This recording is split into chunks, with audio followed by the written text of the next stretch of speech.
Chike's empire was at its peak. His name was everywhere at the clubs, in the markets, even whispered among politicians who admired his sudden rise. He had cars lined up like trophies. His apartment glittered with imported furniture, and his wardrobe was filled with designer clothes. On the surface, he was living the dream. But every dream has a shadow, and Chike's shadow was growing darker with each passing day. The shooting of Ekin had shaken the gang, but instead of drawing them closer, it planted seeds of distrust. Smiles became thinner and whispers grew louder in corners. The gang was no longer a brotherhood, it was a ticking bomb. One night, Chike threw a party in his apartment. Music blasted, champagne flowed, and laughter filled the rooms. Girls danced, their laughter masking the unease that lingered in the air. But outside, in the darkness, unseen eyes were watching. For weeks, the police had been tracking Big Ton's operations. Anonymous tips had reached their ears,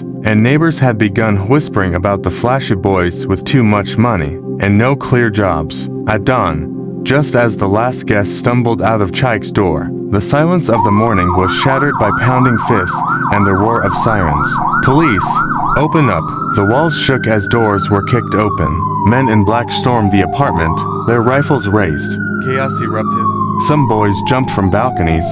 Others tried to flush evidence down toilets. Chike froze, his heart racing, his laptop still glowing with the last scam message he had sent. He shoved it into a drawer just as the officers grabbed him, slamming him against the wall. For the first time in his life, Chike felt powerless. Hours later, in a dimly lit cell, he sat on the cold floor, sweat dripping from his brow. Around him, other boys moaned, cursed, or whispered prayers. Big Ton was nowhere to be seen. Rumors said he had escaped, leaving his men to face the storm alone. Chike clenched his fists. So this is how loyalty works. When trouble comes, the big men vanish, and the small ones pay the price. But just as quickly as he was taken, the wheels of corruption turned. Money changed hands, and within days, Chike was free again. Yet freedom no longer felt the same. Every time he heard a siren, his chest tightened. Every time a stranger looked at him too long, he wondered if it was a spy. Back in the gang, the atmosphere was worse than ever. Accusations flew like arrows. Some boys believed someone had betrayed them to the police. Others whispered that Chike was getting too powerful, that maybe he wanted to replace Big Ton. One night, during a heated argument, knives were drawn.